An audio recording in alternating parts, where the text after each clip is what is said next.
Hello, and welcome to another broadcast by the Florida Aviation Network. I'm Ron Timmermans, one of the many hosts for the Florida Aviation Network, and we're broadcasting today live and in the clear from the Sun and Fun campus of the Sun and Fun Aerospace Expo in Lakeland, Florida. Thank you for joining us today. You've probably seen other of our broadcasts and noticed that we get to interview some very interesting aviation personalities throughout the week, and such was the case yesterday when we began broadcasting and continuing again today and throughout the week. You'll see a number of aviation personalities that will be of interest to you and bring you some great stories in aviation. So, Sun and Fun 2021, finally we're back. 2019 we had a Sun and Fun. 2020 unfortunately we were unable to have a Sun and Fun, but this year we're back and we're absolutely delighted. It's wonderful to see people out here interacting again with their fellow pilot aviation community and seeing things here and watching air shows and the like, and enjoying interviews with some of our guests. Today I have with me Mr. Phil Lockwood from Sebring, Florida. Phil is the owner and CEO of Lockwood Aviation Group, a consortium of companies that are involved in aviation and in the Sebring, Florida area and throughout the United States and throughout the world, I guess. So Phil, thank you for joining us today. It's good to have you back for an interview again. Hello, Ron. It's great to be here again. That's good. So did you fly up from Sebring yesterday or today? I actually rented a house up here, so I've been up here. Been up here a while. Last couple of days. Okay. Yeah. Well, the commute is pretty short. Would you do it by car or would you do it in an airplane? It depends. It depends. Usually we'll fly. Yeah. Yeah. Good. But getting in and out of here during the show is not always the easiest. Yeah, I'm sure. So sometimes ground transportation is good. Well, tell us a little bit about Lockwood Aviation Group. I know there's a consortium of companies, and there's a few that you wanted to feature today. So tell us a bit about your group, if you would, please. Well, Lockwood Aviation Group is made up of a number of different companies. We have, of course, the AirCam manufacturer. Happens to be the shirt that I'm wearing today, right? I noticed. AirCam manufacturer. We manufacture a twin-engine kit plane called the AirCam. We have Lockwood Aviation Supply, and that company specializes in Rotax aircraft engines. We started that company 1989, 1990. And it specializes in the repair, overhaul of Rotax aircraft engines. We stock a wide range of parts and offer service and support. We do a lot of technical support for Rotax, and much of that at the shows, and also have devoted a lot of time to safety and promoting safety and in trying to improve safety with aircraft engines, particularly Rotax. So we give safety seminars all over the country at these shows. I just came from one just now that we do those for free. And we also have a school at our facility, a full-time school, where we teach Rotax maintenance techniques. And those are available to owners or people who want to learn more about the engines, or mechanics. These are in-person schools at Sebring? Yeah, actual schools. We have a dedicated classroom and an instructor, and they're Rotax approved curriculums. Okay. And for those folks who may not remember what Rotax is, or at least heard about it, Rotax is the engines that are manufactured in Austria, I think you told me? They are, yes. And they're used in a lot of kit-built airplanes. And so any idea how many Rotax engines are out there in I think it's right over now? 200,000 now aircraft engines. Over 200,000? Yes. It's been very popular. They actually dominate the two-seat market. They have about 80% market share, as near as we can tell. And there are maybe 10 other manufacturers that are fighting for that last 20%. I see. So they're the dominant ones. They are. They build good engines. Uh-huh. Yep. Yeah, and they've been around for a good while. You said your company that services them has been in business since 1989? Yes, and I believe Rotax came on the market, around 1983. Oh, wow. And, it's interesting how they got started. They started in the ultralight industry, and I was working in the ultralight industry back in 1983, so I was there and I remember it quite clearly. There were a whole bunch of manufacturers, Kiyuna, Zenoa, Kawasaki. You had many different choices. And Rotax wasn't there at all at that time. And a fellow by the name of Ron Shetler up in Canada convinced Rotax to allow him to modify some of their snowmobile engines and make them available to ultralight kit manufacturers. Wow. And the snowmobile engines were ideal, as close as you could get for a match, because snowmobiles have to be fairly light. If you want to run across powder, you'll sink and you'll get stuck. And if you get it stuck, you have to pull it out. And so if the snowmobile's too heavy, it's a problem. And so they needed that high power to weight ratio, which is the same thing an airplane needs. And the thing that pushed Rotax ahead was that they actually focused on what we needed to make an airplane engine work, and changed the torque curve of the engines so that they could start in gear. That's something an aircraft engine has to do, as opposed to many other engines. Even a snowmobile engine, which typically doesn't clutch in until about 4,000 RPM, you're starting in gear. It's like starting a car in first gear, because the prop's always attached. Right? Exactly. That is a big difference, isn't it? Changing the torque curves, building custom exhaust systems just for the aircraft engines, and then gearboxes to give us the ideal prop RPM. And Rotax had a lot of experience with gearbox manufacturing, so they were able to do that well. And so we just they went from nowhere to number one in a couple of years. Yeah. And it's because they had the best engines. Well, that's good to know. That's good to know, particularly those of us who are flying kit-built airplanes. They have behind a Rotax engine, or maybe sometimes in front of a Rotax engine. In the case of AirCam, knowing that we got one of the best, and indeed, that's great. Great track record, and so only about 40 years in production for Rotax. From the mid-'80s till now. Right, since '83. And now the dominant one in the industry. Right. That's very interesting, very interesting. So Rotax, for a long time, carbureted engine, as I recall? Well, they were all carbureted for a long time, and multiple carburetors were the optimal way to get high power out of a lightweight engine. If you older motorcycles all had multiple carburetors, one for each cylinder. Outboard engines were the same. If you had a twin cylinder, you'd have 2 carbs. If you had a 4-cylinder outboard, it would have 4 carbs. Trying to optimize, and we were doing the same thing with the Rotaxes.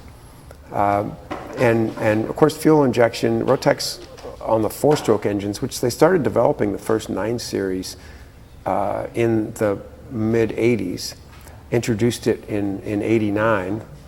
And it was really in full swing in 1990. Those engines had dual carbs on them.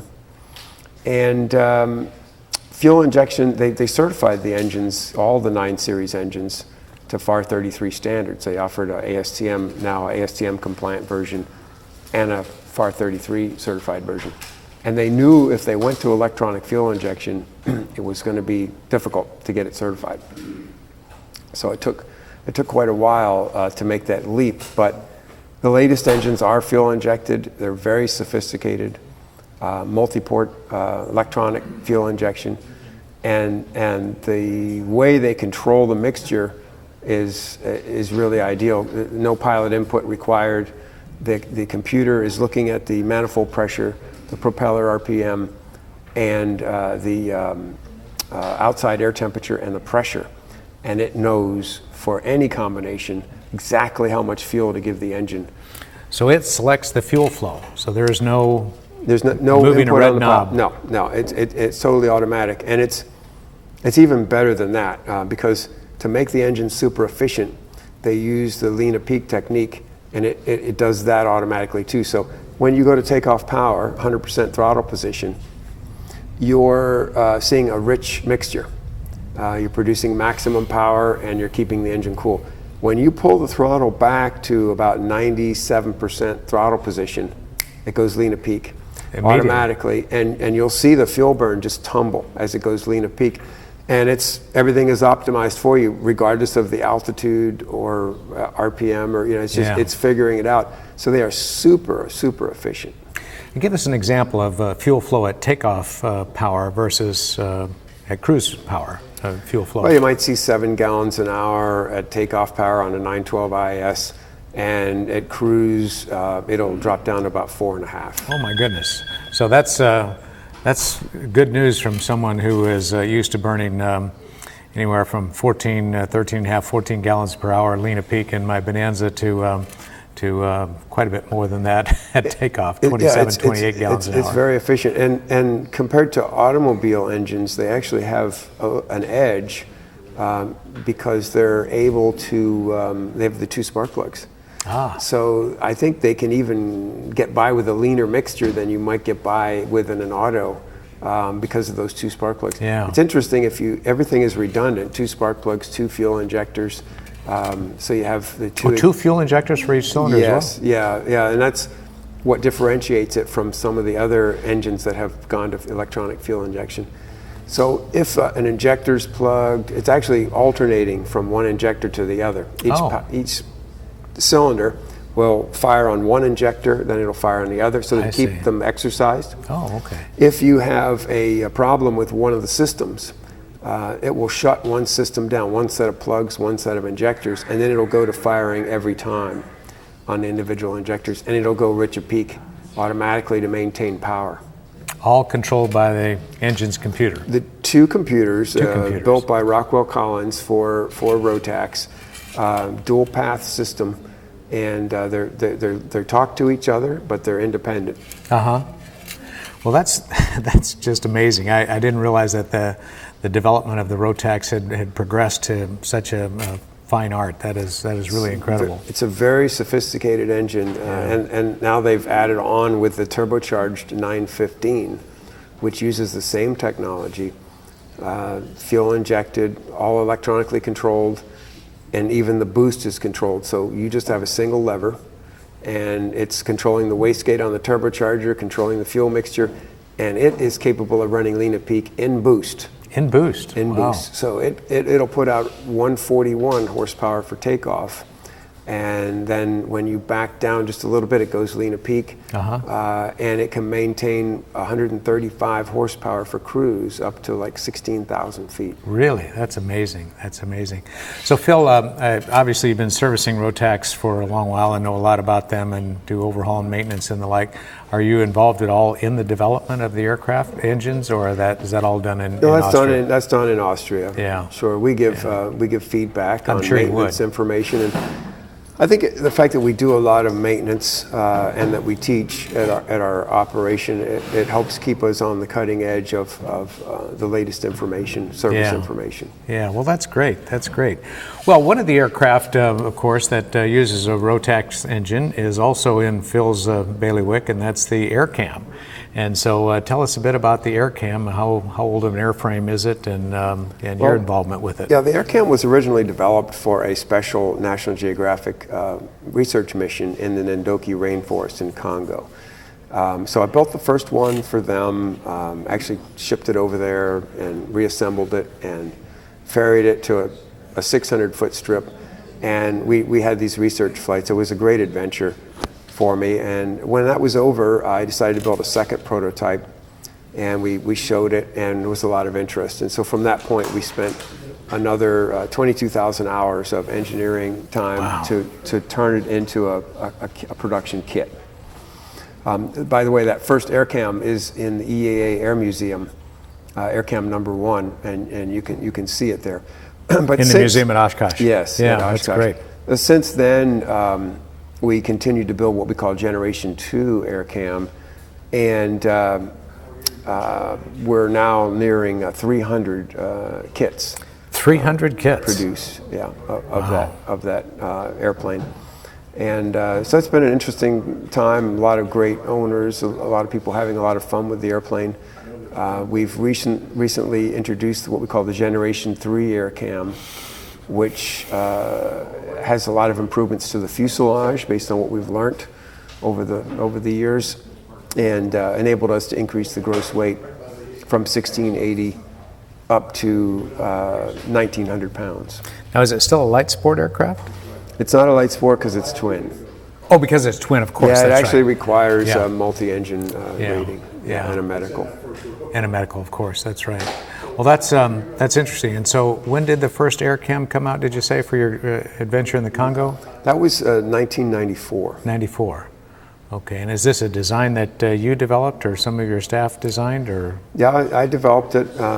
Actually, we had it was almost like a moonshot for a little company, because we went from my drawings, initial drawings, to having the first prototype flying in 6 months, everything built from scratch. Wow, that's amazing. That's amazing. So the first one you built was for land use, is that correct? Yes. So it was an AMEL category and class? Yes. So initially there was no thought of putting it on floats, but later on we started to think, it's got a big wing and it might just work on floats pretty well. So we put one on floats, and the performance was surprising. So we started to offer it, and today there are probably a third of all the air cams are on floats. Really? Yeah. Wow. Wow. So now these are fixed floats. It's either a seaplane or it's a land-based plane. You don't have amphibious? No, most of them are amphibious. And most of them are amphibious. Yeah, okay, yeah. so that's good. That's good. Most so you of them got the best of both. Right.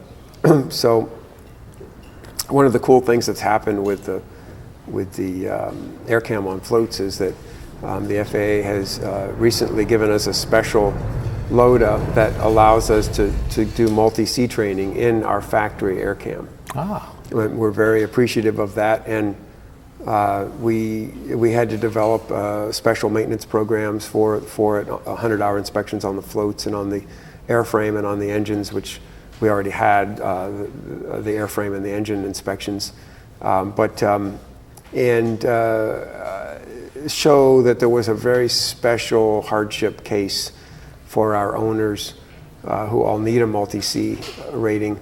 It was becoming extremely difficult to get the rating. There just weren't any airplanes available. You had to have it to fly the air cam on floats, but you couldn't get the rating in the air cam itself. You had to get it in a much more expensive seaplane. If you could get it at all. If you could get it at all. And of course, the safety argument was there that most of the people that really need a multi-sea rating now are air cam owners. Yeah. Because that's probably the greatest number of newer airplanes being produced on floats that are twins. Yeah, indeed. And so to be able to get the rating in the airplane you're going to fly anyway.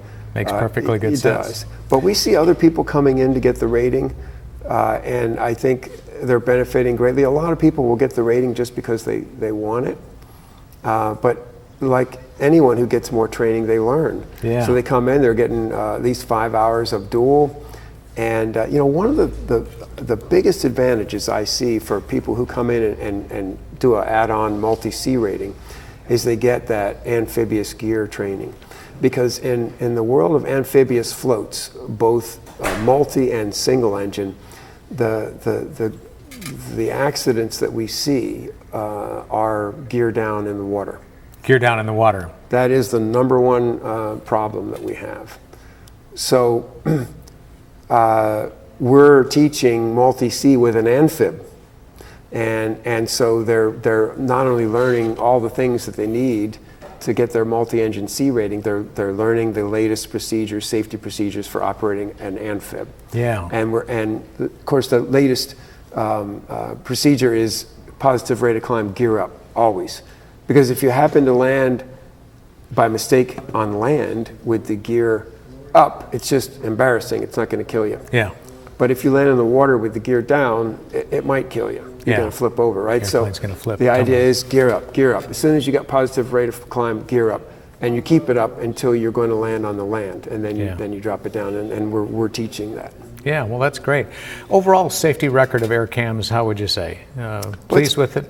It's pretty good. And of course, the main reason for that is the simplicity of the systems and the fact that in a typical piston twin, if you don't have gear up, bad engine feathered, cowl flaps closed, mixture props full forward, if you don't have it all right, it's not going to even maintain altitude. Yeah, it's a very challenging airplane to fly then. They are. How about the air cam? Well, it's much simpler, right? So you still, we can do all the things that are needed to prove to get your multi-sea rating. Yeah. All the requirements. But the one thing the FAA does require is that you have a unrestricted multi-engine land rating already. Oh, okay. Before you get the centerline thrust, can't be. It has to be unrestricted multi-land. Yeah. Are the engines counter-rotating, or are they both props rotating the same way? They're not. They're actually so close together that there would be little to gain from counter-rotating. Okay. pops. And so a critical engine in an air cam is not a real big deal then if you lose one? There is a difference, but it's not as pronounced as in a conventional twin. Yeah, okay, well that's always good to know. That's good to know. So I often teach in Beechcraft twins, and of course in that twin and many others, the left engine is the critical, because if that one has failed, the airplane is more difficult to control than if the opposite was the case. But I often tell people, you know, that may be the physics side of why that's the critical engine. Practical side is that's the one that has the air conditioner compressor on it, so that's why it makes it critical in my mind. So I always get some mileage, some humor mileage out of that, so that's great. Well, wow, we've learned a lot about Rotax engines and their history in the 40 years since they've been made in Austria and shipped throughout the world, and how Rotax has just pretty much cornered the market, at least in kit planes and in a lot of the two-place airplanes throughout the world. Lockwood Aviation is a great source for training on Rotax engines, as well as repair and maintenance on them, and then also the kit designer for the Air Cam, another beautiful airplane, one that I'm sure is incredibly fun to fly, and I can't wait to do that one of these days. So I'm going to live fairly close to Sebring. There's really no excuse for me not to come down there and try one out and see what it's like, and I'll learn a lot about it. So anyway, we are about out of time for this interview. Phil Lockwood from Sebring, Florida, thank you so much for joining us today. This has been a great opportunity to learn more about you, Lockwood Aviation Group, and your group of companies, as well as the Air Cam and the Rotax. Thank you so much for joining us in the Florida Aviation Network. This has been another broadcast live and in the clear from Sebring, Florida. Close to Sebring, Florida, where Phil lives. This is from Lakeland, Florida, where I am today, or at least I should be. I'm trying to make it there. My name is Ron Timmermans. I'm with the Florida Aviation Network. Thank you for joining us today. Come back and listen to another interview soon.